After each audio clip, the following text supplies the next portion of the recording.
Well, we're in a season of really exciting and rapid growth here in this region between the Triad and the Triangle, right? We have these 6 really influential cities all across this region that are growing up and they're becoming leaders in industries like tech and medicine and finance. And as folks are finding themselves pursuing jobs and careers and education in these 6 cities, they're looking for a place that they want to raise their family. They're looking for a place that they want to dig down roots, looking for a place that they want to call home.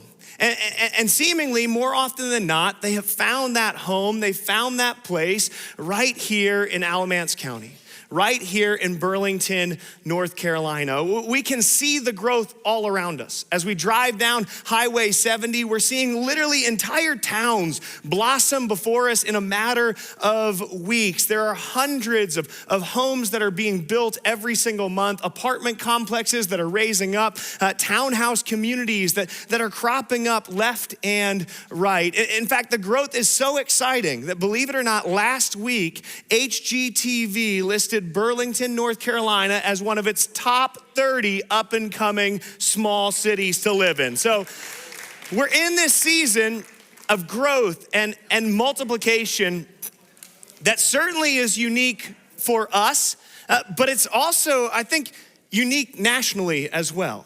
This kind of growth just doesn't happen because oftentimes where there's opportunity, the growth has already happened, right? The infrastructure has already been developed. And so we have this unique balance here of opportunity for growth as well as industry that's coming and booming and building up this incredible place to live. And as exciting as that opportunity is, it can sometimes feel a little bit inconvenient. Right, and I found really that this growth creates pinch points for us, right? Because our infrastructure isn't ready for the kind of growth that we're seeing around us. Don't believe me, go to Target at Christmas, right? It's just, there's not enough space for all the people that are coming. And those pinch points that create inconvenience inevitably produce a certain level of contempt in us. Right? It creates this division where we see our neighbors, we see those that are moving to our community as a threat, as a competition to our resources, as a competition to our way of living. Don't believe me? Brittany and I have firsthand experience of this. I remember it was the first day that we had moved down to Burlington, North Carolina, and we were feeling pretty excited. We just moved from Chicago and we were moving down to Burlington. We're excited for this small town living, right? Living in a community where we would connect with people, where we would recognize people, where we're out at the store or walking on the streets, looking for that pace of life that creates this familiarity and this warmth. And so that first day that I was in Burlington, I had to go to Home Depot, right? Anyone that's moved into a home knows that there's always little things that need to be worked through. And so I had to get a few fittings for my sink. And so I went over to the Home Depot in Burlington. And the first thing that happened is I walked into Home Depot, and sure enough, these dreams were becoming reality. I'd only been here a day, and immediately I recognized someone. Immediately, as I was walking through the aisles, I saw Jessica Flake, our formation director here at St. Mark's, and enthusiastically, I waved to her as she just walked straight past me.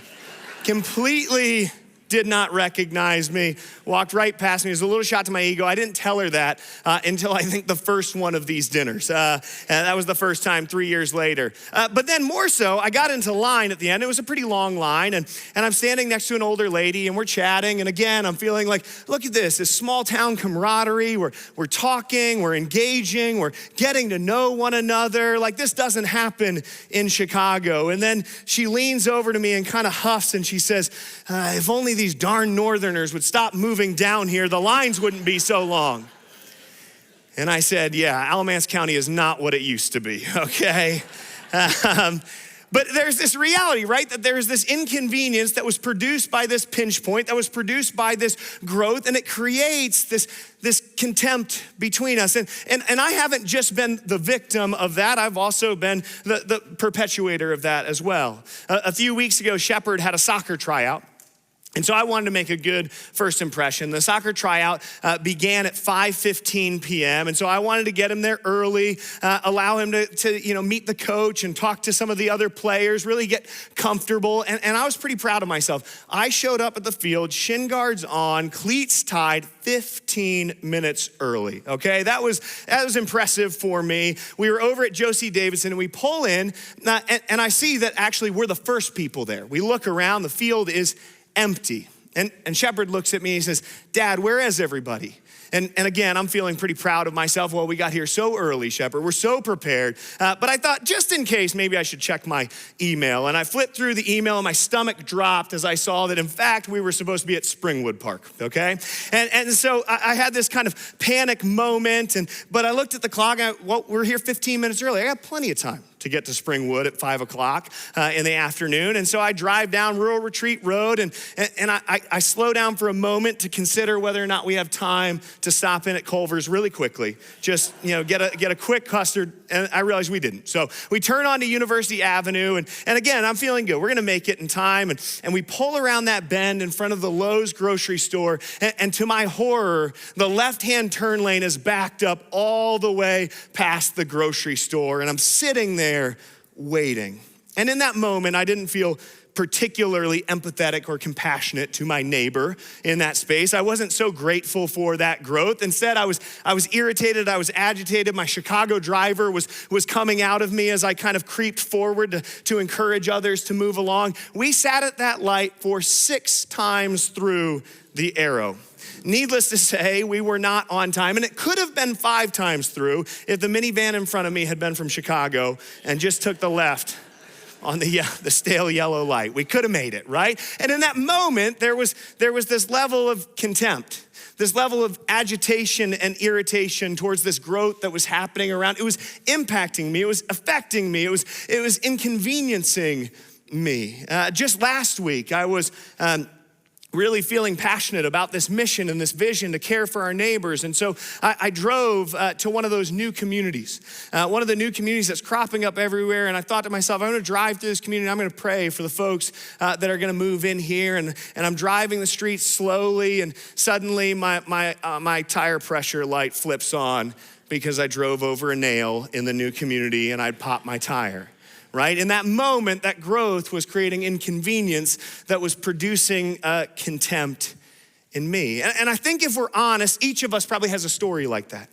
Each of us has a story where we feel this loss from a community that looks so different than it used to look when we were growing up here.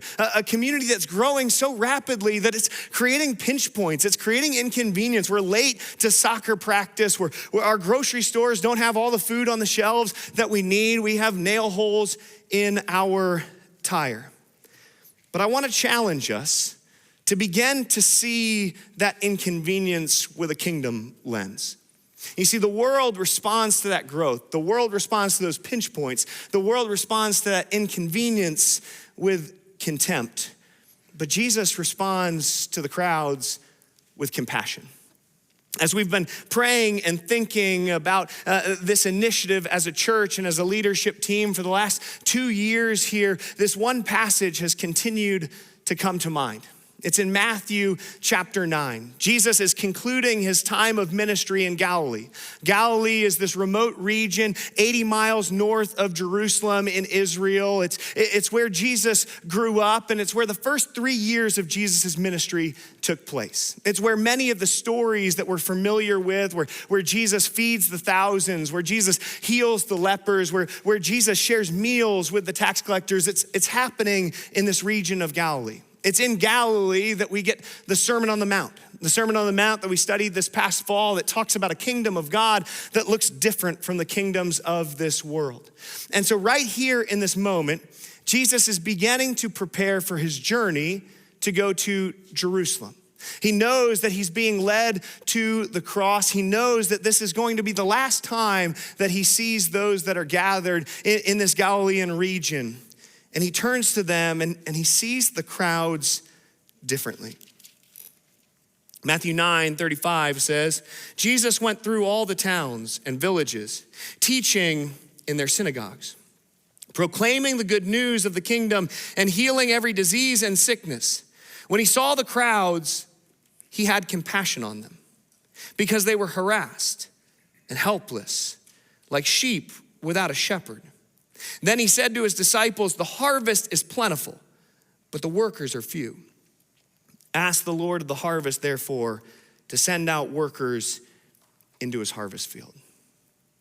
You see, I wonder if Jesus looks at the growth of this region with a similar posture. I wonder if he looks out over this multiplication that's crowding our roads, that's packing our schools and our grocery stores and our hardware stores. And instead of seeing people through a lens of inconvenience, he sees them through a lens of compassion. He recognizes folks in our community as harassed and helpless, as needing a shepherd, needing someone to invite them into the love and the community of God. And I wonder if he's looking at rooms like this, churches across our region, and he's saying, the harvest is plentiful, but the workers are few. Pray that God might send workers into that field. Pray that you might be those workers. Begin to see that growth through a new lens, a lens not of contempt, but instead of compassion. You see, one of the things I've been struck by is the reality that each person moving into this region is finding themselves in a brand new season of life. It's a season of life that, yes, is probably marked by excitement, but also marked by a certain level of fear, a certain level of anxiety. I think about the apartment complexes, many of them that are becoming filled with young adults that are beginning their life in the real world. They've just graduated college from one of the spectacular universities here in North Carolina, and they found an apartment in Alamance County because they're commuting back and forth to work, and they're in this season of opportunity, this season of excitement. I remember when Brittany and I were first getting started in life, there was so much excitement, but there was also this fear. Am I gonna make it? Can I do this? Do I have a support network? You know what the support network for us was? The family for us when we were thousands of miles away from our parents, it was our church.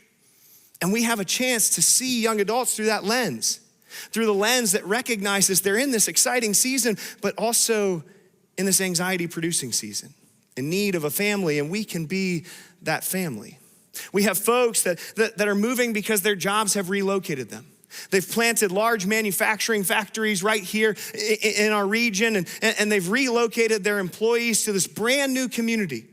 They weren't planning on leaving their homes. They likely were pulled away from dear friends, from family members, from churches that they held dear, and now they find themselves starting their life anew in a region that's unfamiliar to them, asking those same questions. Will I be accepted here? Will I have a place here? Will this be a home or just a stop along the way? And we have a chance to open the doors of this church to be that home. We have still others that find themselves moving into these communities because they're entering into a new season of life. They're empty nesters. They're retirees.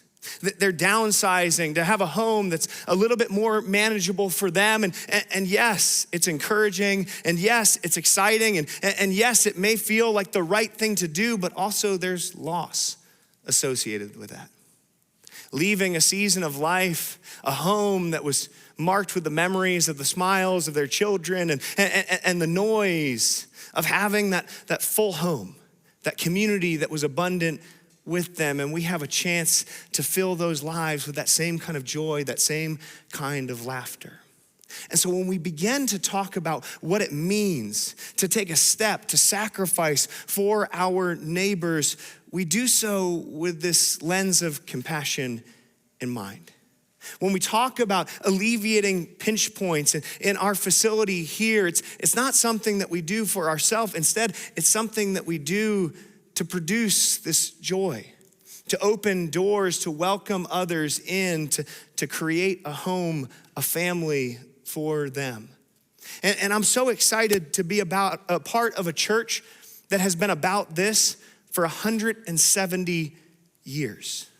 Over and over and over in our church history, we have been a church that has existed on behalf of our community. It's in our name, but it's also in our DNA. I was reading through some of the documents from years ago, and it said St. Mark's exists as a church to meet the needs of the community, right? This is so central to who we are. I love those stories from the 1940s and in the midst of the uncertainty of World War II, when a church dreamed about what God might be doing, not right then and there, but 50 years from then, when they built a foundation far larger than they needed. We are a church that recognizes God's invitation to step forward boldly into the harvest, to be present to the mission field around us, to be shepherds to the harassed and helpless, as we see our neighbors through a lens of compassion. But I don't want you just to take my word for it. Instead, we have an incredible video. A video that captures the testimony and the stories of so many folks that have played significant roles in this church for years and years, and some that have just come in the last few months. So let's go ahead and turn our attention to the screen. Hi, my name is Avalon Taylor. I've been attending St. Mark's Church for the last 3 years. I serve in a voluntary position and do premarital counseling for the church.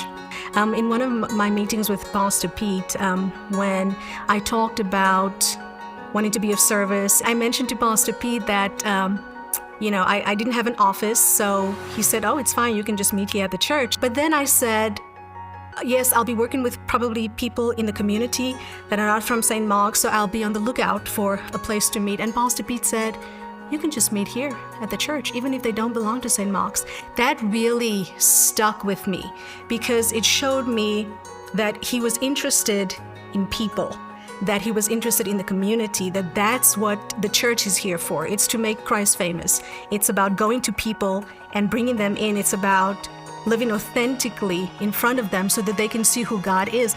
And so I just feel like the whole mission of our church to make him famous and to make him known really comes across in the way things are done in this building and outside of it as well. The excitement I feel here is a build-up.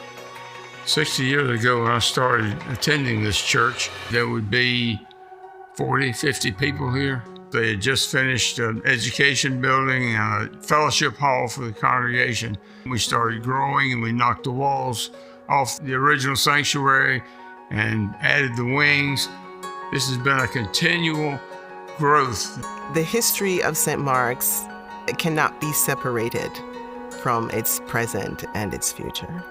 This group of people, not the building, but this church, was created, was formed for such a time as this. 170 years ago, it was formed for such a time as that, and that's still true. Waypoint means a lot to me because I think I get relationships with friends and the Lord. This For Your Neighbor campaign is exciting because it means a lot of new people will come to church and Waypoint and be able to learn about the gospel. Waypoint has definitely been a rock in my life, I would say. It's really given me the confidence to be able to share my faith with other people that I don't think that I would have been able to achieve otherwise. I think that the environment of Waypoint and just student ministry in general should be inviting. It can be very daunting for somebody new. I think that having an environment that's going to be more open and welcome will be able to let them realize this and make it more possible for somebody to feel like they belong. When our worship team steps out on stage, we want to invite people to worship. And the reality is that people worship differently. And not everyone is going to respond the same way to every single song or every single moment. And so what we try to do is be faithful. We try to be honest with what we're doing. We're always trying to make worship more approachable.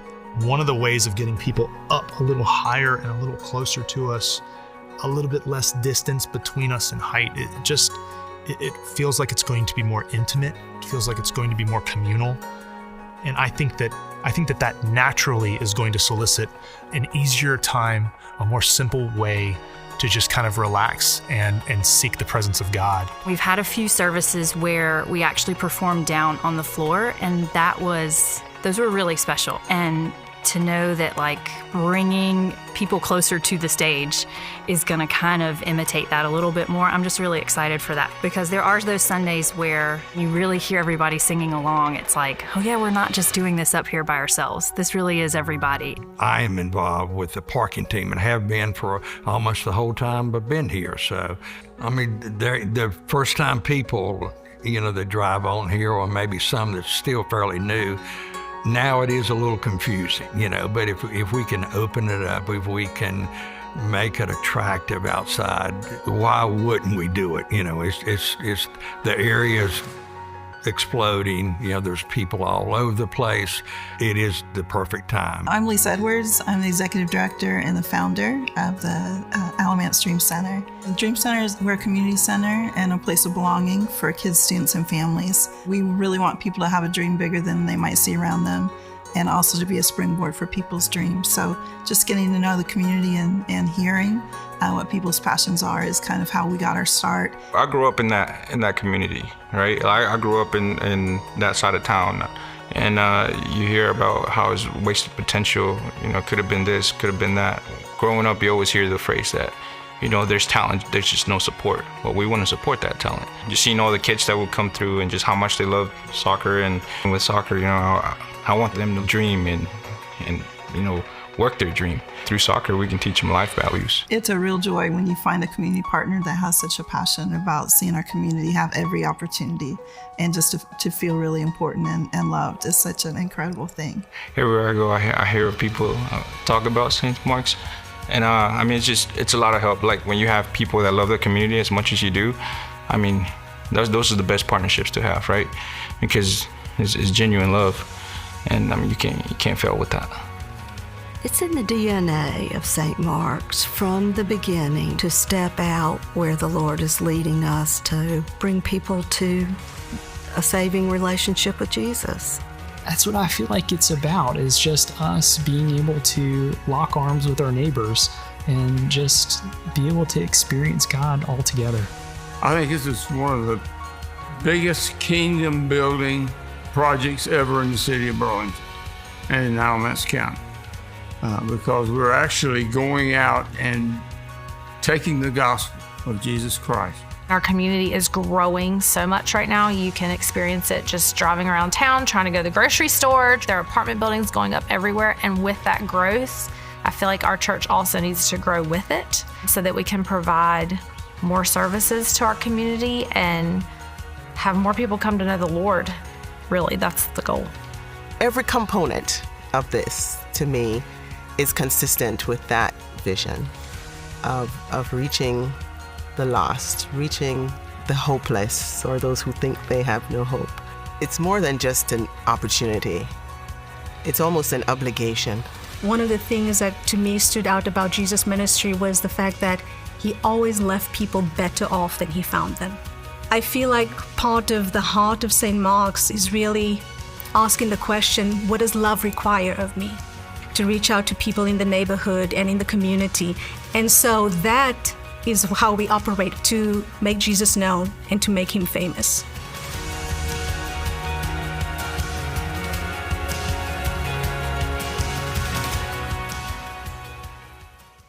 I don't know about you, but I feel like I don't need anything more, right? So inspired by those stories. It's so incredible to be a part of a church that is marked by the lives and the testimonies of congregants like that.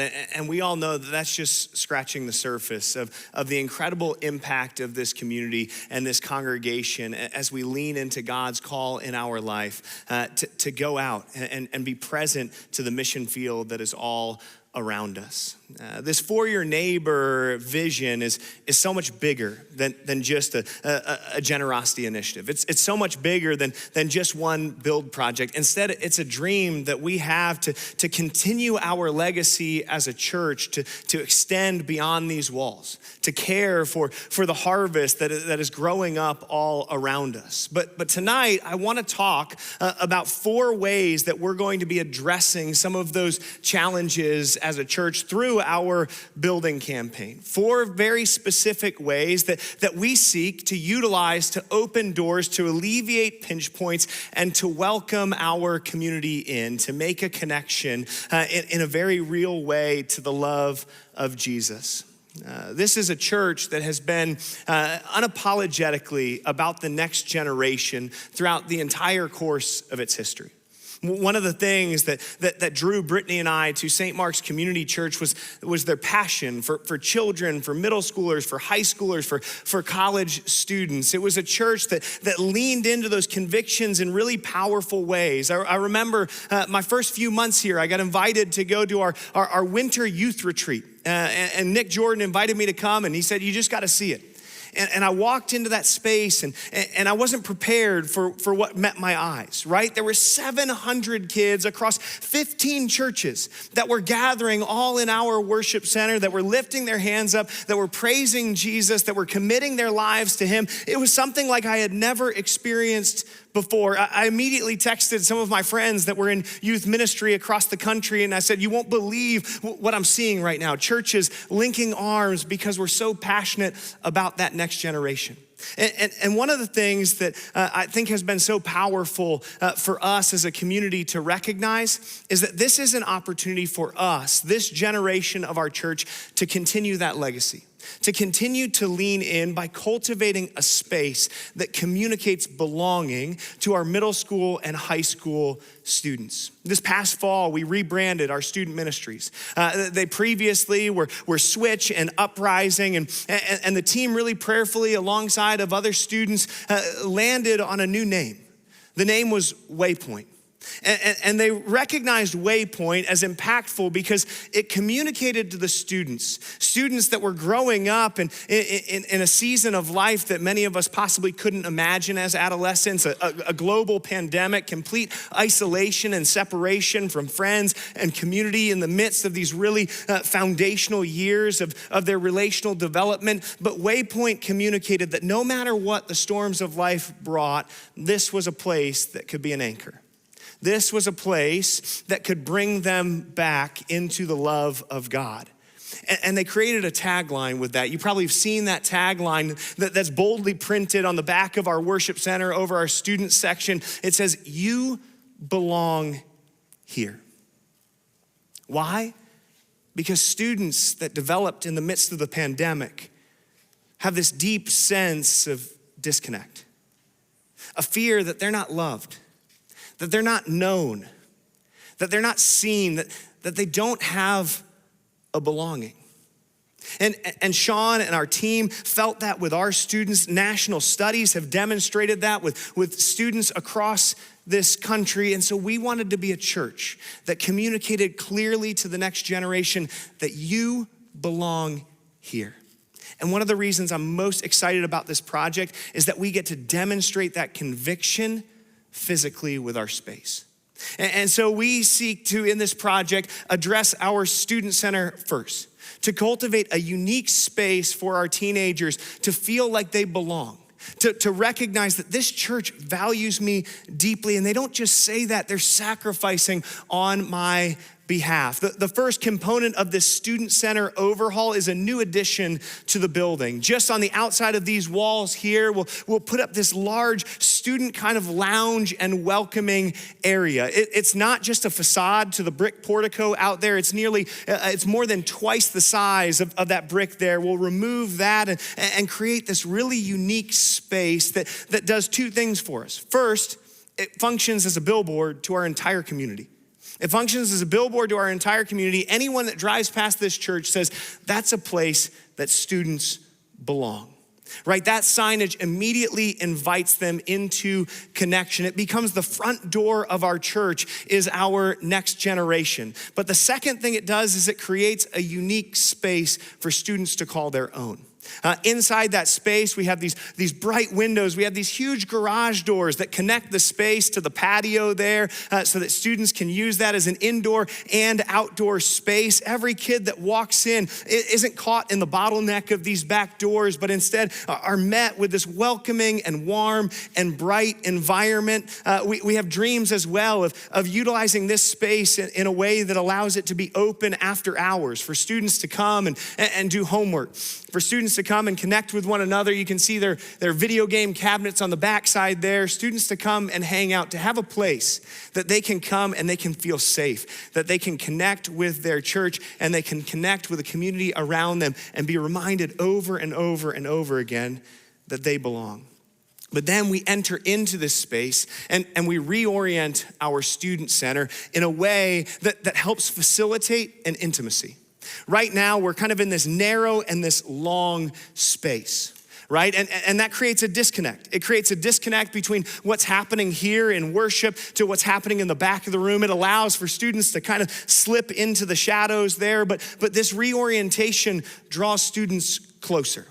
It draws them closer to what's happening in the worship experience on the stage. It draws them closer to the community that's gathering there. It creates these outside wings that are for connection, that are for small groups, that are for gathering. And then it creates this intimate center section that invites worship. I know it looks like it invites billiards, but that's, sometimes there's disconnects in talking to the architects about some renderings. We don't plan on having a pool hall in the middle there. That section will be cleared out for worship and connection with our students. The other thing that does is it maximizes the space of this room too. You'll notice there these two pillars that center the stage. This is the pillar on the right side of the stage right here. And so we're able to utilize a ton of space in the back of this room that currently is not being used, that's functioning to hold different equipment and those kind of things. It now makes that usable space for us to utilize in worship here and gathering in here. And that's also going to be really important for us, especially in seasons of transition when we work on our worship center. It allows this space in a seated format to seat 500 individuals. And so we're going to be able to maximize that space in a really powerful way as well and utilize it for other purposes as well throughout the week. The other thing it's going to do for us, it's going to create office space that's right here in the building. You see those 3 doors back there. We picture that with much more windows and brightness there, but those will be our student center and our next gen offices over there that allow our student pastors, our student team to be connected to the students that are coming in and oftentimes seeking that discipleship and that counsel. They don't have to go through kind of the maze and the labyrinth of our facility to get there. Instead, they can be connected right then and there to those mentors, those faith leaders in their community. The final thing that it does for us is it allows us to address a couple of pinch points in our general facility. We'll be able to address our bathrooms that I think are original to the 170-year-old church out here in the hallway, bring those up to code, as well as provide a little facelift for our kitchen there that serves so many ministries throughout the church. This part of the project is projected to be $1.2 million. And we think that we are getting a whole lot of bang for our buck. We are so excited for the way that we're able to invest in students while still also being good stewards of the resources that God has provided for us. One of the FAQs that we've received over the course of our survey, as well as these dinners, folks asked, I remember during the REACH campaign, we had a phase 2. A REACH 2.0 that was going to be building a brand new facility that would be put out on the gravel lot. What happened to that phase 2? Well, 2 things happened. First, the realities of construction have changed in the last 8 years. In 2017, when we were building for the REACH campaign, it was actually more financially feasible to build new construction than to do renovation. Well, that's completely changed now. And we addressed that early on with our architects. And simply put, they said, you don't have the financial capacity to be able to do that. That would be the entirety of your project to do that. And so this allows us to address that conviction and that desire, that REACH 2.0 in a way that we think think demonstrates really faithful stewardship. The second is that times have changed with students. We were talking about this earlier, but COVID hit in the middle of that. And that shifted how churches around the country are engaging with students. Back when I was doing youth ministry, everything was bigger and better and louder and crazier. But now there's a movement in student ministry to connect more intimately, to draw connection and bring students into spaces where they feel like they belong. And so this shift, we think, addresses that change in our students as well, where we create spaces that draw them into that community and draw them into that connection. The second part of our building project is a worship center facelift. And this worship center facelift is really trying to address four major concerns or four major challenges that we have with our worship center. Worship has always been central to our DNA here at the church. Again, I remember on my first time visiting down here, I was walking through the offices and I was asking, where are all the offices for all of the tech team and all of the worship leaders that are on stage every week? And I remember Jarm looked at me and he said, they're all volunteers, right? We are a church that has just this incredible, authentic worship where we connect together under the leadership of Chris and Seth and others on that team that empower folks in our community to come together, to lift our hands and to praise God. But there have become a few barriers to that in recent years. The first challenge that we're trying to address with this worship center facelift is simply that we're asking different things of the worship center than we did 20 years ago when we built our beautiful worship center, right? We're asking that worship center to function differently than we could have possibly imagined it functioning. First of all, when we built that worship center, we didn't have this incredible lobby. We didn't have this incredible cafe, this gathering space right in the center, the heart of our church. And one of the unintentional side effects of the Reach campaign was it created a disconnect. It created a disconnect between the life that was happening in children's ministry, the life happening in the lobby, the life happening here in the student center, and the life that was happening in the worship center. It created a barrier, a wall that communicated a disconnect. I oftentimes think about how when Brittany and I are having guests over to our house for dinner, my form of cleaning, Brittany's much better, but my form of cleaning, if I'm responsible for that, is just sweep up as much as I possibly can and shove it in the guest bedroom and then shut the door. Okay, do I have anyone else that does that? Yeah, okay, some of us are honest. And what happens when you go to someone's house and you see a shut door? It communicates, don't go in there. Right? That's off limits there. And in many ways, we have accidentally done that with our worship center. We've created this wall, this barrier that says this space isn't necessarily for you, particularly throughout the week as our coffee shop is filled with these vibrant ministries. There's a disconnect between our lobby area and our worship center. I felt that personally at the Wren Collective concert. I was a greeter standing immediately in front of the worship center, and I must have told 70 people where the worship center was. They came up and they said, where is the worship center for the concert? And I pointed directly behind me because it created this barrier. And so one of the things that we're seeking to do is create connection between the lobby and the worship center. And we hope that connection creates invitation. We hope that connection communicates a welcome to our guests as they enter into this facility. One of the questions that we've been asked about the glass walls there is won't that create distraction for worship? And that is an incredibly valid remark there. When we rendered these, we rendered them transparently so that you'd be able to see where you were in orientation to the space. But we imagine this in actuality having opacity to that glass. So there will still be connection into the space, but it won't have that distraction. And those will also be windows that are specially sound treated for worship space environments as well. So we feel really good about that connection. But it removes these walls, not only the walls that are right there in the lobby, but also the walls under the balcony that draws people in, that invites folks in. When they enter into a coffee shop, they see a place of worship and they feel invited to participate. The other way that the facility has changed is that we could have never dreamed 20 years ago how we would be streaming our worship services. Online, weekly, we're averaging 650 attenders to our various worship streams. That means that our largest Sunday worship service is happening online. We couldn't have possibly imagined that that would be the reality, and yet here we are. And that's for a variety of reasons. It's become an incredible resource for so many of our families that are shut in, that can't come out of the house because of mobility concerns, but still get to connect to a community that's been meaningful for them for 70 years. I was sitting with one of those families this afternoon, right? Where there's this connection in the midst of sickness, in the midst of a season of decreased mobility. It also provides connection for our folks that are traveling.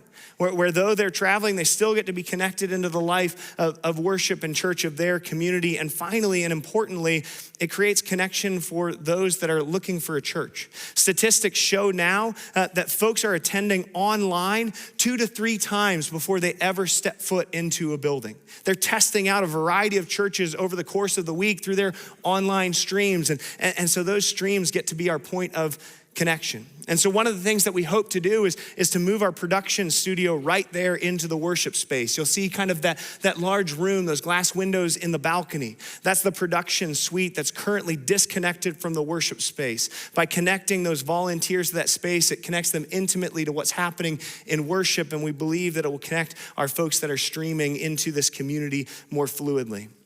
The second thing is you'll probably notice there are no cords hanging over balconies and there are no cameras sitting in center aisles, right? So we've integrated all of the equipment into the actual architecture of the space so it doesn't create tripping hazards. It doesn't create challenges for folks that are coming into the space.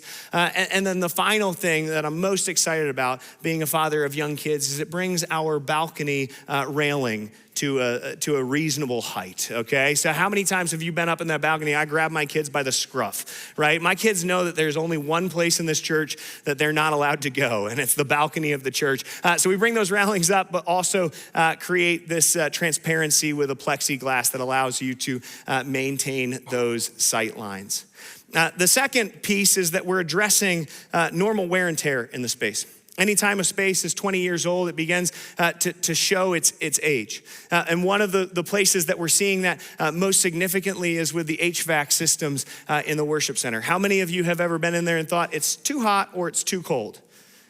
It's not because I have this erratic temperature control personally. It's because those systems are just working really, really hard to either keep it warm or keep it cool throughout the year. They're older systems. It's a huge volume of space that it's circulating air for. And the systems that we installed at about the exact same time in our children's ministry just died about 3 months ago. And so we know we're getting to that upper ceiling. And while we feel confident that we'll be able to keep those systems working until this project, we also recognize that these systems, because of the volume of air that they're circulating, are quoted at $200,000 for the pair of them, so $100,000 each. The second is our carpeting in the space has tears. It's creating tripping hazards. Carpeting across a space that size is $100,000. Our seating in the space needs to be addressed as there's rips to the upholsteries and stains and structural issues with their foundations being moored into the cement that are coming loose and creating challenges. And so just addressing normal wear and tear in the space is $500,000 of that budget. And these are components that we're going to need to address regardless of our campaign. The third piece is a shift in how we worship together. And this is a shift that's not just happening here at St. Mark's, it's a shift that's happening across the country. When the worship center was originally designed, when it was built, it was in a season where the evangelical church nationwide was transitioning from a more traditional worship style into a more performative worship style. Right? We oftentimes called this the seeker movement when the experience of worship was meant to be a performance where folks were coming and they were observing, they were witnessing what was happening on the stage. And so our space has been designed to that effect. Some of the places that you see this most obviously is that the slope of the floor is pretty extreme. There are 3 sections of our worship center. There's a balcony, there's a mezzanine layer, this kind of first place that you enter on the main level, and then there's this lower bowl. The lower bowl has a 7.5 degree slope. It creates all sorts of mobility concerns, and it's also just uncomfortable to stand and worship there. It's uncomfortable to sit in that space, and we see that week in and week out. Why? Because that lower bowl is the very last place to fill on our Sunday services. It's not an ideal place to sit, but also it creates this disconnect between what's happening right here in our community and what's happening on the stage. Stages in an auditorium our size are currently recommended to be between 24 and 28 inches tall. The worship center stage is 46 inches tall. And it's kind of hard to visualize that. So I have a little visual aid for us. So this stage that we're standing on here is 26 inches tall. This step ladder is 19 inches tall. So we're getting pretty close, 45 inches. So this is the height of our current worship center stage, right? It creates this disconnect that causes us, A, to have some neck issues. That's why Brittany's not looking up. And then B, it creates this disconnect between the folks that are worshiping on the stage, the folks that are leading on the stage, and those that are connecting in the community. And so one of the things that we're seeking to do with this worship center project is to elevate the floor in that lower bowl, to lower the overall height of the stage and create a greater connection and intimate worship gathering with one another. One of the concerns that's been lifted as we've talked about this project is if we flatten the floors, won't it create a disconnect? Won't it make it difficult to see, right? Won't there be sightline issues? Well, the easiest way to demonstrate that is that we're standing on a 26-inch stage, which is a little bit lower probably than the stage height will ultimately be in the worship center, and we're sitting on a flat floor. This is the way that church has been done for generations and generations. Our chapel has a 22-inch stage, and it has a flat floor. We've grown accustomed to the slope, but this is going to create a greater sense of connection and community, and it's going to make our front portion of our worship center actually a place that draws folks in rather than being the last place that gets filled on Easter Sunday. The final thing that we're seeking to address in our worship center facelift is expanded capacity for our ongoing growth. We're in this interesting season right now where as you enter into the worship center, it feels like on a normal Sunday, there's plenty of space for you. You might not be able to get the pew that's been passed down generation after generation in your family, but there's generally space. You can find a seat comfortably. You can slide in and sit down, and it feels like there's a place for you. But we're also in a season of growth. It's a growth that we've seen demonstrated now 2 full years in a row. It's a growth that depending on the month to month varies between 12 to 20% year over year. So this past Advent, we had about a 22% growth over the Advent before that. The Advent before that one, we had a 13% growth, right? So there's this multiplication that's happening. And here's the really exciting thing about that multiplication. If we can eliminate the barriers to that growth, if we can resolve those pinch points, those bottlenecks, that growth will lead us to have our Easter attendance from this past year effectively by the time this project is completed. In about 4 years, that would be our expected size if we continue to grow at the rate that we're currently growing. How many of us walk into the space on Easter and think, man, there's plenty of space for me, right? It gets a little bit tighter there. And so one of our desires in these changes is to create more space to allow us to accommodate our growth and continue to respond to the growth of our community as well. And so a big shift that many have noticed is that we've moved from pew-type seating into individual style seating. There are 2 types of individual seats that we see here. There are some seats there that have flexibility on that lower level, on that flattened floor, as well as anchored theater seats in the next sections, in the mezzanine, as well as the balcony there. And the reason that we've made that switch is that it allows us to add an additional 346 seats to the space. Because of how pews are situated and how you can angle them and turn them and drive them closer together, it sits us right about 954 seats in our worship center. By going to individual seats, we can move to 1,300 seats.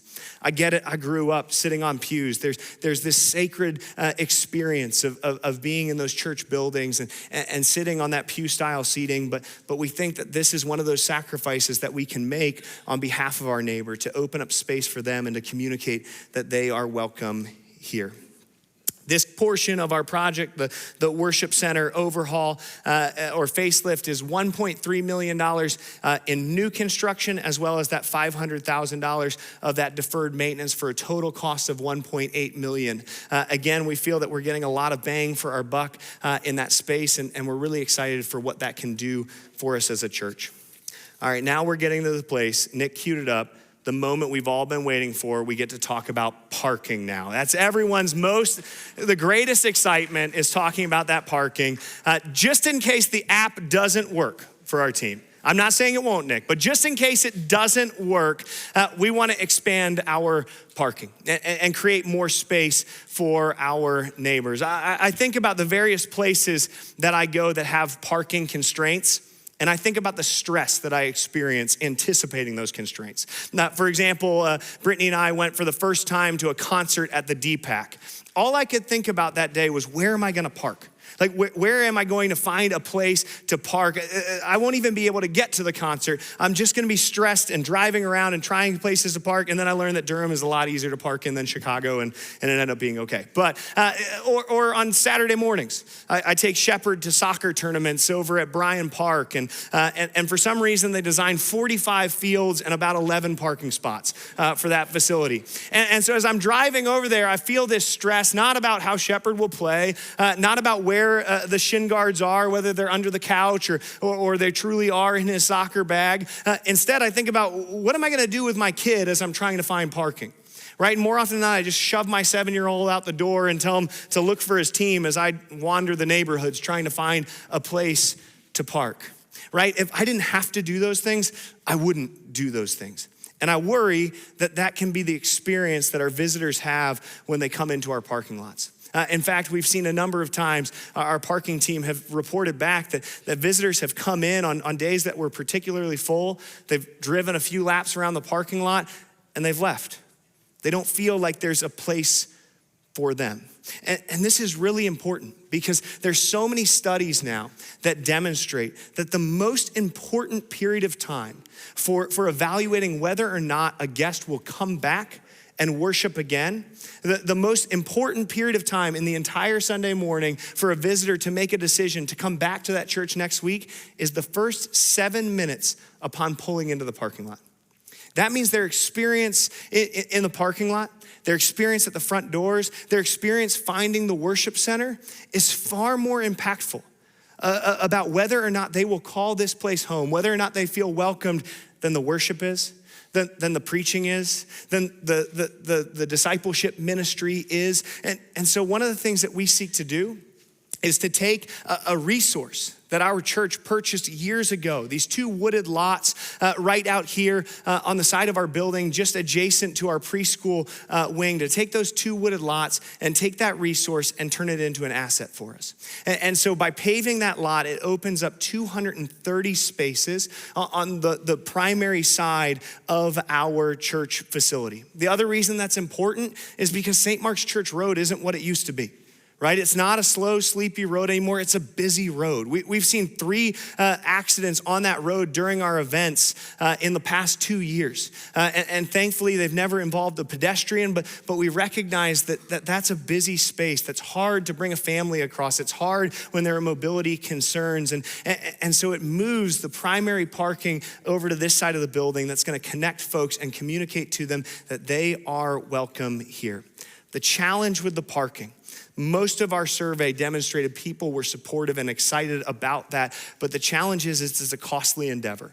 And so this is the single most expensive component of the project. The parking lot projects are $2 million. To be able to level that land, to remove the trees there, to create the infrastructure for the drainage, the retention ponds, the whole 9 yards is a significant component. And I remember when they first showed me that, I kind of pushed the designs back across and I said, show me a $1 million parking lot. Like, what does that look like? And they kind of had this reality check and they said, to do a $1 million parking lot means you'll drop from 230 spaces to about 40 spaces. Because $900,000 of the project is just getting the site ready. And so it's a challenge, and yet I think it's one of our greatest pinch points. It's one of the greatest places that we can communicate to our neighbors that we have a place for you here. Because there's a place for you outside, you can rest assured there's a place for you inside as well. One of the things that has come up in some of our FAQs and conversations has been, can't we resolve the parking constraints by multiplying the services? Right? Couldn't we go to 3 services on a Sunday morning and resolve the parking constraints? And the answer is absolutely, right? If we added a 3rd service, it would resolve the parking constraints, but it would create new problems for us. We have what I like to say is facility imbalance. Anytime you're in a season of growth, you're constantly monitoring 3 primary spaces and ensuring that none of them reach 80% or above capacity. When you hit 80% capacity is when it begins to feel like there's not room here, right? There still might be a seat here or there that's squished in between people, but by and large, when you only have 20% capacity left, it doesn't feel like there's any room for you there. And those 3 spaces are parking, worship center, and children's spaces. Okay? And the challenge that we have is you also want to ensure that none of those spaces drop below 50% capacity. Because when you drop below 50% capacity is when you walk into a space and you say, there's no energy here. There's no excitement here. Maybe I should try a different place. So the challenge we're at is that when we hit 80% capacity in our parking lots, we're just touching 50% capacity in our worship center.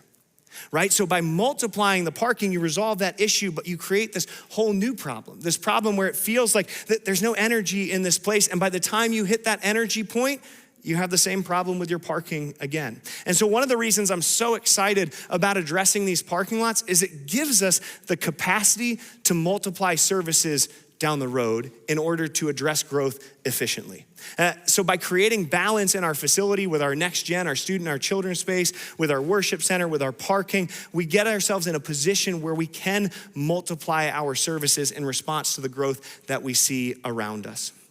The final piece of this project, and it's one of the pieces that I feel most excited about, is an investment in a local mission partner, the Dream Center.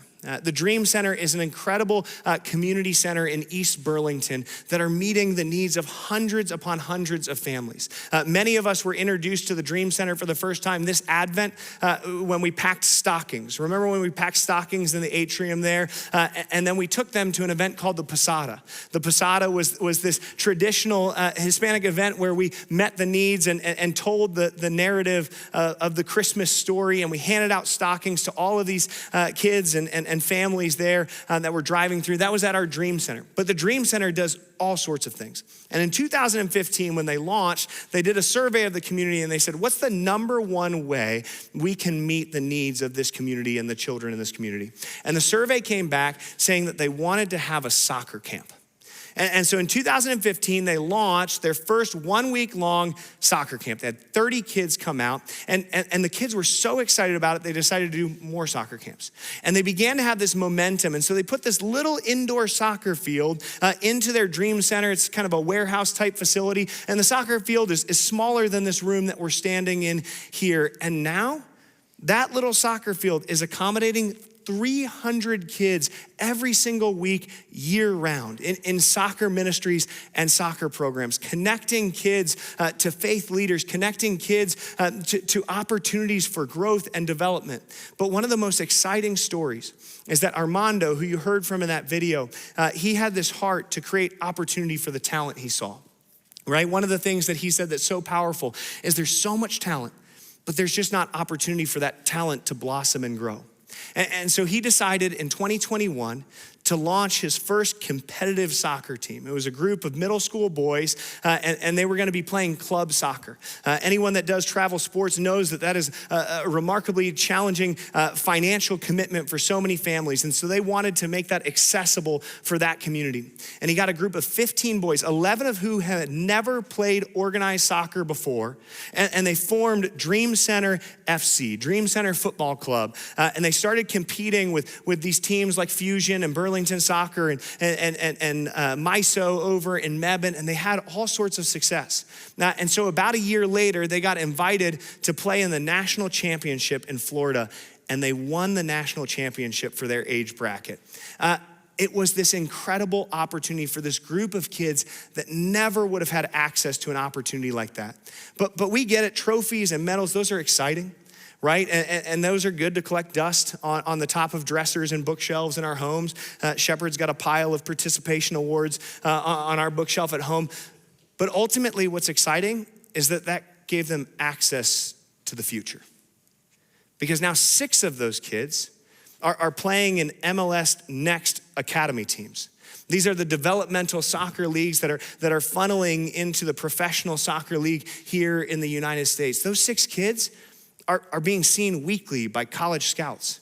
Those 6 kids who are sophomores now are gonna have access to scholarships, to be the first kids in their family to be able to pursue higher education. And one of the most exciting stories is about a month ago, there was a brand new professional soccer team that's playing in Burlington and Greensboro called the Burlington United FC, and one of those 10th grade boys made that team and is now playing professional soccer. These are opportunities they could only ever dream of, and those dreams are becoming realities because of the work of the Dream Center. And so the Dream Center has a passion. They have a dream. They have a vision for the future. They want to move those 300 kids, those club soccer teams, out of this small field that's indoor, and instead create a field that becomes a home for this soccer community, a home for this soccer club. They have the land to do that, but they don't have the resources to develop it. And so our desire is to partner with them in their capital campaign to be a funding partner for this outdoor soccer field in East Burlington, an area that has limited access to outdoor facilities like this. And so our desire is to fund the actual implementation and installation of the field over there, and that's $150,000. That's the commitment we want to make to the Dream Center so that they can put their primary focus on putting in playgrounds and concession stands and those kinds of things. And so you'll probably hear this summer about the Dream Center and their capital project that they're fundraising for. We're seeking to be a primary partner with them to link arm in arm. And I get so excited about that because it's going to do incredible things in those kids' lives, but it's also going to be a catalyst for us as a church to connect with our neighbors in a really powerful way, to go a mile deep with them rather than a mile wide. Now, this component, I said it's $150,000 there. Now, you've probably been doing the math in your head, but there's an additional architectural fees and schematics and the whole 9 yards there. And so we believe that the overall cost of the project as projected by our builder will be about $5.65 million. And that feels like a huge number. But first and foremost, we know as a community of believers that trust in the power of God that there is no such thing as a big number to God. But even cooler than that is God has already demonstrated that in the voices of our congregation. Now, we did a survey a few months back. We had only heard about 15 minutes of this vision by the time that survey came out. Only just quick bullet points about what the future held for us. And that survey demonstrated, first of all, that 575 folks in our congregation, that's nearly 65% of our congregation, had a desire to give above and beyond their regular tithes and offerings to this initiative. Statistically, that is an anomaly. We expected that number to be right around 45%. And so a huge response from our congregation said, hey, we're in on this project. And those 575 folks clicked bubbles for ranges, right? You'll remember that survey had $0 to $3,000, $3,000 to $6,000, the whole 9 yards. And those ranges demonstrated to us that we had an overall capacity of between $3.9 and $6.8 million for this project.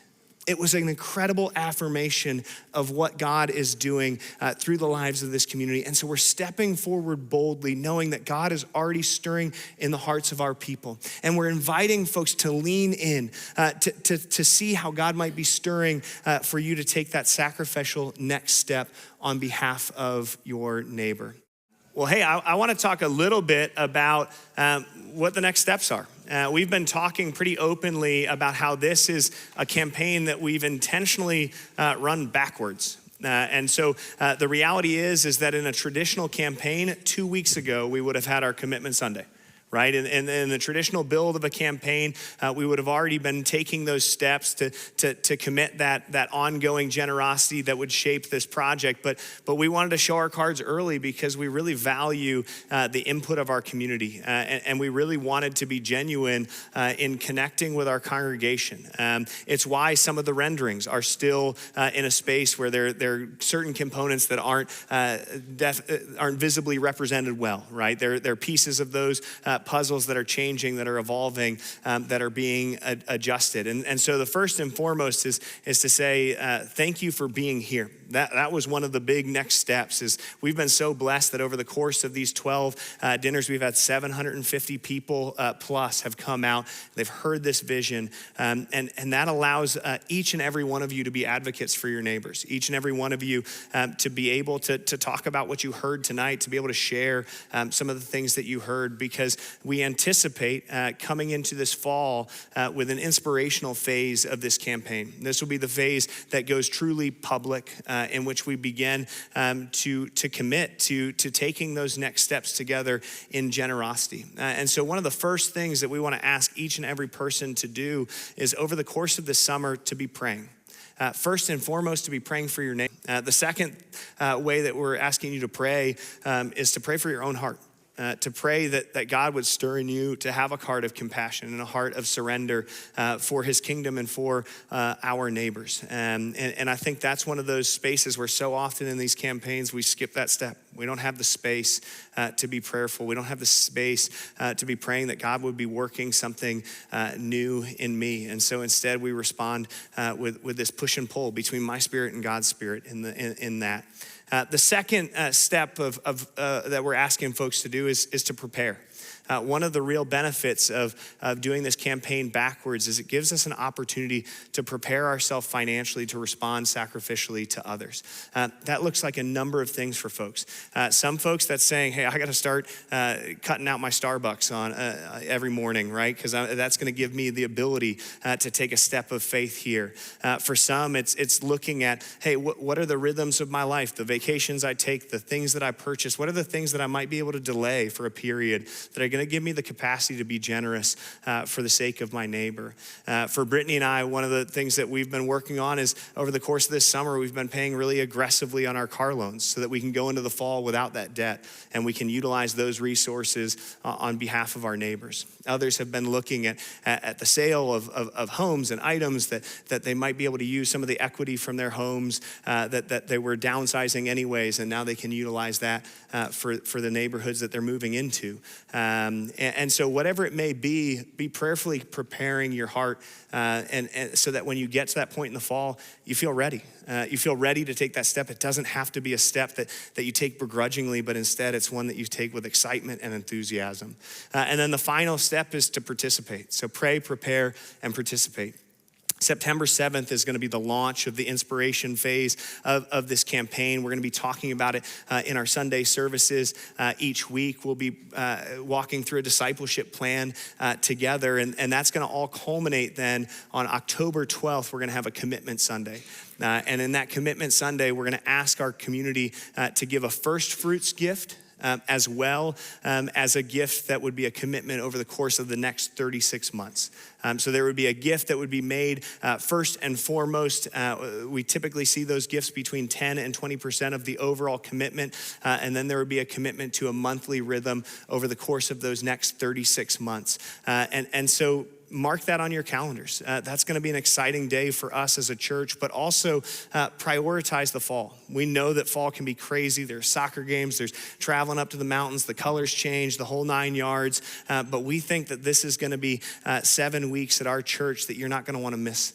And so we want to invite everyone from our congregation to lean in this fall to participate in this and then step forward into that commitment on the 12th and then a celebration at the end of October on the 29th where we get to see and witness just the way that God has been moving individually in each and every one of us together as a church and as a community. And so I want to say just a word of prayer for us now as we enter into just a song of worship. And as we worship together, let this be a posture of prayer and preparation for each and every one of us. Let's pray.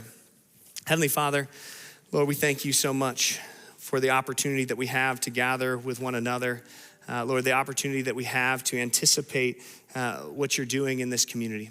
The opportunity that we have to make personal sacrifices on behalf of our neighbors. Lord, we pray that you be stirring in our hearts. Lord, that we would see the community around us through a lens of compassion and not contempt. And Lord, that we would be faithful as the workers in your mission field. We pray this in your name. Amen.